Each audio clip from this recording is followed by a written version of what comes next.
So it's that time of the year again. The holidays have come, or perhaps one of your friends' birthdays just kind of came up and bit you. And you're thinking, I don't have time to come up with something super personalized or thoughtful. However, if you have the time to still pick up a gift card, I have developed the perfect gift delivery mechanism that is gonna make your friends and family think that you cared. My name is Tamara, and today we are making a DIY scavenger hunt that is fully customizable. Or you can do the bare minimum and just copy exactly what I'm doing. If that feels like something that you could move yourself to do, then let's get started.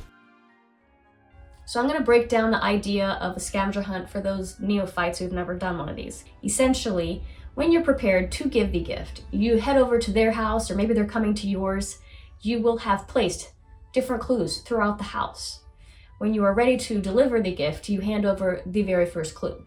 This clue is going to direct them to another location in the house, then to another one, then to another one, then to another one, and to the final location in which you have also hidden the gift. Whether it's a gift card, cookies, or something else basic like some candles or a face mask.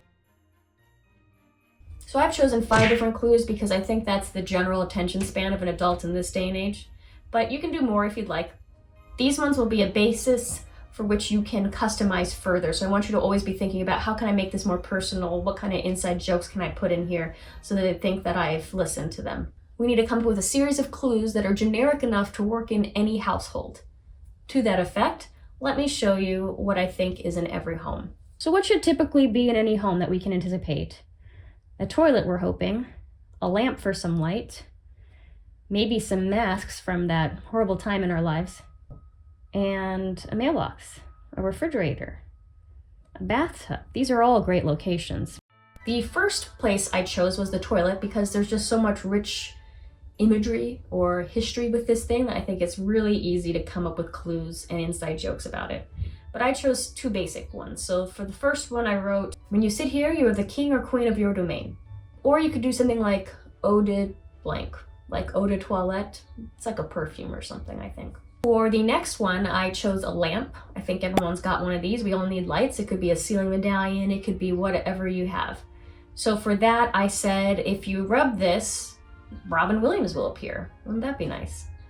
Or alternatively, you could say like Edison patented this. Next, I chose a first aid kit because I feel like everyone ought to have at least some semblance of this, you know, some Band-Aids, some pain reliever, things like that. So we're going with the Band-Aids. And when you break down the word Band-Aid, you're thinking a band, maybe like the Beatles. And then aid would be like help, you know, so like Beatles Help, which is one of their main songs too. Or you could say like Beatles to the Rescue. That could be a little bit difficult. So you could also come up with something like, 'tis but a scratch, you know, go Shakespearean with it. You could also, again, customize here. Think about some injuries the 2 of you guys have shared or had that you can make fun of. As we have all learned, retrospective pain is kind of hilarious.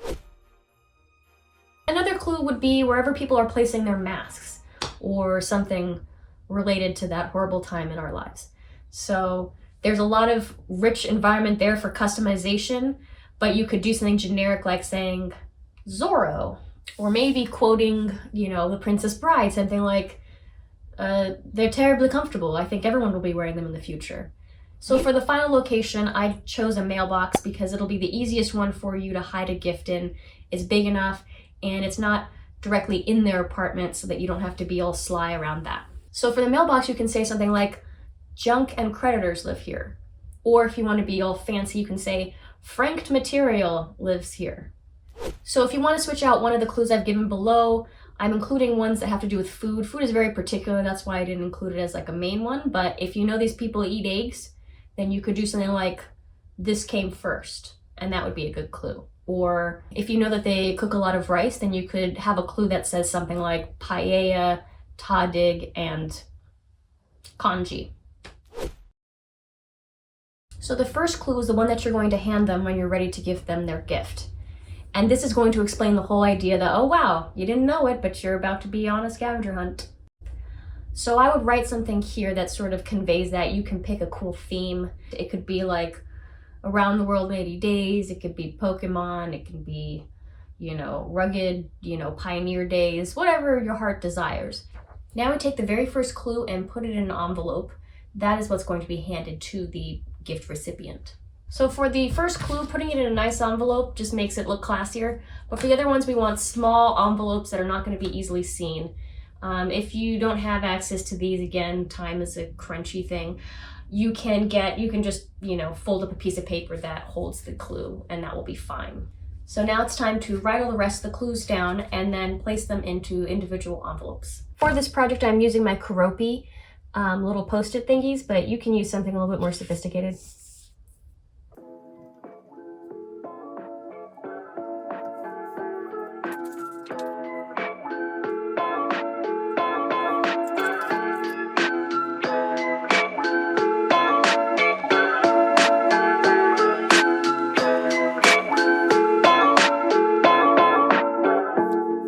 So I like to lay them all like this so it's easier for me to remember on the day of when I'm running around the house trying to figure out where to place these.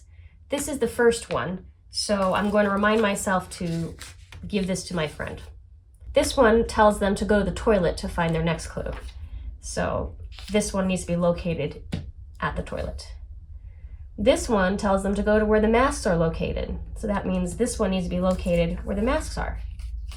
This one tells them to go where the lamps are. So that's where this one's gonna go. And this one tells you to go to where the Band-Aids are. So that's where that one's going. This one tells you where the final one is, the one that says you win. So your gift is gonna go there. And that is gonna go in the mailbox.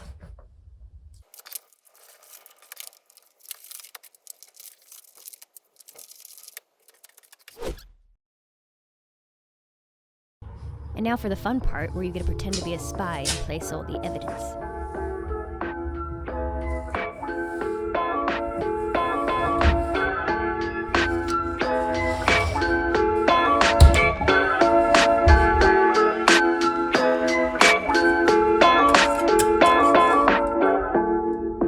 So thank you for joining me on this DIY scavenger hunt. I hope it was helpful. And to be a little bit more helpful, why don't we all just list some ideas for clues, or maybe something we've used in the past, in the comment section below. You could even talk about locations that you think are generically common for everybody, and that way we all can get a whole mass of different ideas without much effort, which is what we're always trying to do here on this channel. Until next time.